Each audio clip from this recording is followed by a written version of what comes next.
kinds of drama and controversy. And Mahomes just really doesn't lose to the Raiders except for that one time in Arrowhead when then they took laps around the stadium. Max Crosby was awesome. Josh McDaniels, rocky start to start the season, but he's saying, screw it, I'm coming to win this one. 4th and 1 early on. Beautiful play. Jay, what'd you see here? I just saw 4th down. They're trying to stop the run, but you can't leave Davante Adams one-on-one. Give up the 1st down before you give up the big play touchdown. Well, we'll get more from Davante later in this game, but in the second quarter, the Raiders are leading 17-7. The Chiefs had a Kelsey touchdown. There's going to be a recurring theme there, and this is when things got out of control.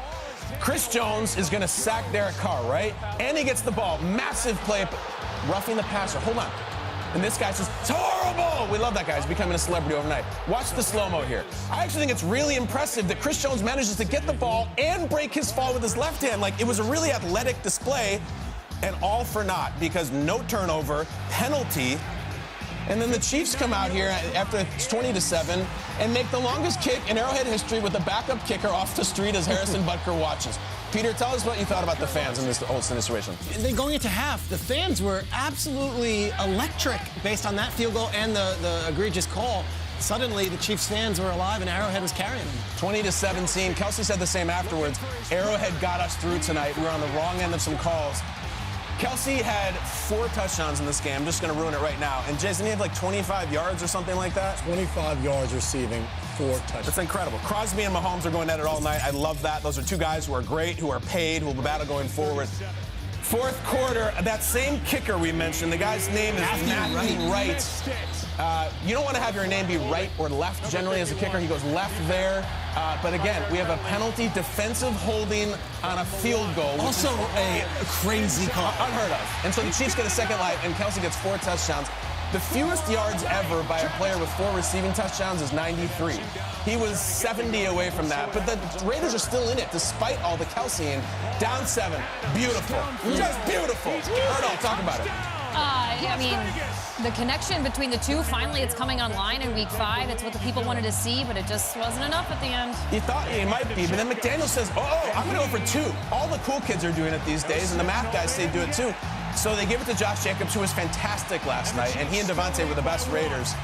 But he's short. They call him short, so they're down 1. They're going to lose. No, the Raiders D makes a play. They get the ball back, and they have one last shot in front of all the decibels. 4th and 1. Got to have it. All you need is a field goal. That's it. Oh. And on 4th and 1, you're not going to believe what happened.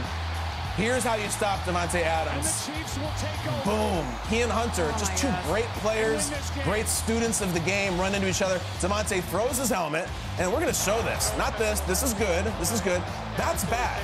Davante's furious after the game. An equipment guy walks in front of him. He levels him, looks at him as he walks past him, says afterwards, I believe he was on the ground. Davante, you saw him on the ground. You walked right past him. It's totally Bush League. It's a great guy and a great player. Terrible moment. 30-29. The Chiefs win. Let's talk Chiefs. Let's hear from Kelsey and Patrick Mahomes on that huge comeback win. Raiders Chiefs, baby. It's going to bring it out of you, man. Especially, we started off a little slow. Had some calls not go our way, and got not only us fired up, but that entire stadium fired up. And Arrowhead had our back, so we just rallied together and really fought through that one. You just don't know how guys are going to respond. I mean, we have a lot of the same players that have been in some deficit games, but at the same time, we have a lot of new guys as well. And so for guys to respond and just to keep battling, no matter we're down 17 points, and show that we can fight back from anything, that's what you want to see out of any great football team. The Chiefs operated as if they didn't even know that they were 17 points down. They just were like, this is the game. We're going to come back and win. And that they did against the Raiders in Kansas City last night. Statement game for the Chiefs. It felt like very clutch performance by a lot of different players. What do you make of it? Man, it was nice to see, and I think all offseason, all we talked about was the moves that everybody else made in the division. We talked about, obviously, Tyreek Hill leaving, but my goodness, Patrick Mahomes, the beginning of that game, he's running for his life. Chandler Jones is chasing him. Max Crosby has 2 sacks early on in that game, and he rallies. He finds a way. And in that second half and throughout the end of the second quarter into the second half, the amount of targets that he was able to find of all the receivers on the Kansas City Chiefs. Each guy had 8 targets. It wasn't just Kelsey. Yes, Kelsey had the touchdown passes, but MVS, 8 targets. Smith-Schuster, 8 targets. Kelsey, 8 targets. McCall Hardman, 8 targets. And before the game, Mahomes said, he said, hey, Tyreek Hill is gone. It has forced me to work through my progressions faster and spread the ball around to different receivers. And that's what we saw. Chunk plays coming from Hardman on over routes, from MVS on over routes, Smith-Schuster making the possession catches. This is the Patrick Mahomes that I expected to see this season. Yes, I know the cheetah was gone. It was going to be a huge part of the offense. You haven't maybe seen the 80-yard bombs, but you've been able to witness how good of a quarterback Patrick Mahomes truly is. His ability to get everybody involved, and not only that, the scrambles he had earlier in this game. As they're getting to him and those lanes are opening up, he's taking off, picking up 10, 15 yards. Patrick Mahomes is just unbelievable, everything he's able to do. And as you look at the season as a collective, it's like, last week was the Juju game. This week, MVS got going. Yep. Last week was Pacheco. This week, it's McKinnon. Like, that's kind of the threat that their offense is developing. And when it all comes together, you think the ball is going to continue rolling. But I look at just Mahomes' incredible ability to lead this team back time and time again. Our social media guru, Charlie Frankel, sent me this great stat. Patrick Mahomes is 11-5 when his team trails by double digits in regular season and playoffs over the last 4 seasons. 11-5 when they're trailing by double digits.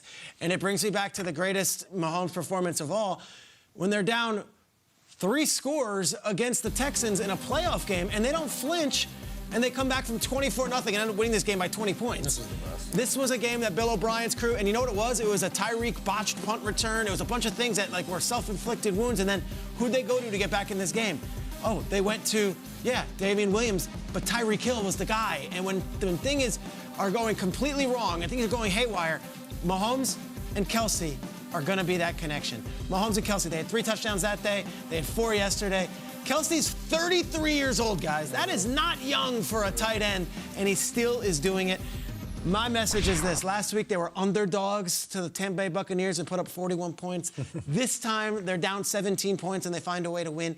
They are a really hard out, and they're going to be tough to beat. That includes the Buffalo Bills, who are favored going into this week in Arrowhead. Kelsey, 33. 33. I like Buck last night was talking about Kelsey's so strong in the core. You know, like he still works out like a maniac. Flexible. I always say it's the core. Very flexible, he sasaid, too. There's so many players that I like and people around the Raiders that I really like and I almost root for. Here's the stat I have, Peter. Patrick Mahomes, 8-1. 8-1 against the Raiders. And this one was so different. Because we were promised this was going to change. We were promised. We get out the checkbook, bring in Devontae, whatever it costs, bring in Chandler Jones, who was really good last night. Not enough. And the Chiefs were like, yeah, cool players. Think, get off our field. 8-1. Really, really frustrating if you're a Raiders fan, because you're like, that was a really good game we played. We had a huge lead, and we got a massive, massive call in our favor that stopped the turnover. And yeah, we had a weird one on the field goal, but like, you don't get a better shot to win a game in Arrowhead against Mahomes than that. It will not get better than that. You just can't. Now, I know you've done it in years past. This is a new coach. It's just so frustrating. And it's just like, the Chiefs are like, yeah, thanks for the sparring session. The real opponent is next week. This was a little workout. You bloodied our nose a little bit, but in the end, just hit the mitts a few times, and we'll get ready for the real game next week against the Bills. I want the Raiders to be good. They're a great character. They're a great history. What the hell are they supposed to do now? Where do you go from this? Unbelievable gut punch for the Raiders. I hate it. We're going to talk about that later in the show. It reminded me of that Chargers game a couple weeks ago when I thought the only way you can beat the Chiefs is if you play a half a game against them. That's it. Like, you cannot allow them to come back out of the locker room. To me, in the last couple weeks, there's this really random but important slice of 30 seconds of life that happens with the Chiefs right before they go into the half. When they were down in Indianapolis against the Colts, we saw going into the locker room Patrick Mahomes and the offensive coordinator, Eric Bieniemy, barking at each other essentially about how Mahomes wanted to go for it. Bieniemy took a knee at the end of the half, didn't set Mahomes up to score some points, put some points on the board on the road in Indianapolis. Of course, that is the lone loss that the Chiefs have going into this season. So we see this scene.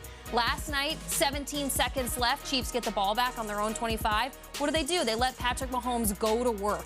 Takes him 14 seconds. He gets him down the field.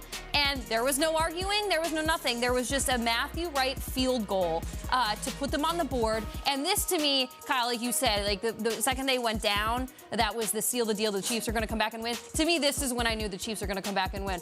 Well, they got Harrison Butker celebrating. Yeah. The slow-mo fist pump from Patrick Mahomes. Andy Reid celebrating as well. That's great. And then here come from behind his back. I'm watching it.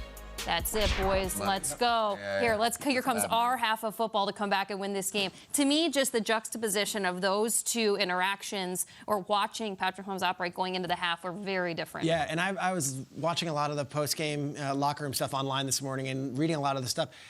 The Chiefs, there was anger after that call. There was anger at the Raiders. Like, they have that other level. And Mahomes, that little fist pump, I could tell you, that halftime scene, it was like, let's go and kick their butts. Absolutely. And I think they did. Absolutely. It was very emotional for both sides going into the game, in the game, and then in post-game. We saw Davante Adams with that behavior going into the locker room. We're going to welcome back NFL Network insider Tom Pelissero now. Tom, a lot to unpack from last night. What's going on with Davante Adams?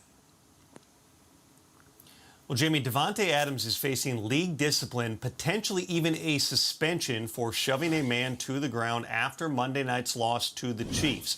Adams did apologize to the man, who appeared to be a member of the media, after the game and on Twitter, saying in part, sorry to the guy I pushed over after the game.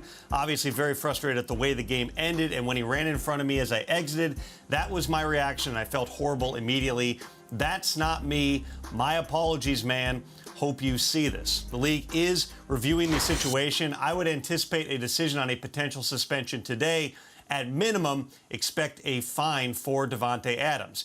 In another controversy from Monday night, Chris Jones, the Chiefs' defensive lineman, who was flagged for roughing the passer for taking Derek Carr to the ground after Jones had stripped Carr and was holding the ball himself. Referee Carl Cheffers spoke to a pool reporter after the game and said that Carr was still in a defenseless posture, a passing posture. Therefore, he has protection all the way to the end of the play. And in fact, the fact that the ball came out and subsequently was recovered by the defense is not relevant as far as the protection the quarterback gets. Jeffers said when he was tackled, the ruling was the defender landed on the quarterback with full body weight. Now, one question that was not asked by the pool reporter is, should the fact that Jones was holding the ball himself have negated the foul or potentially had the foul enforced after possession went to the Chiefs? My understanding is, from the league's perspective, this is all considered one action, similar to if a quarterback threw an interception as they were taking a hit and then were thrown to the ground, that would wipe out the interception. Same thing in this case. In terms of the letter of the law, it's actually easier to defend at least why this would have been called on Chris Jones than why the foul was called on Grady Jarrett, though certainly there are plenty of people who are still asking this morning, what exactly is Chris Jones supposed to do, guys?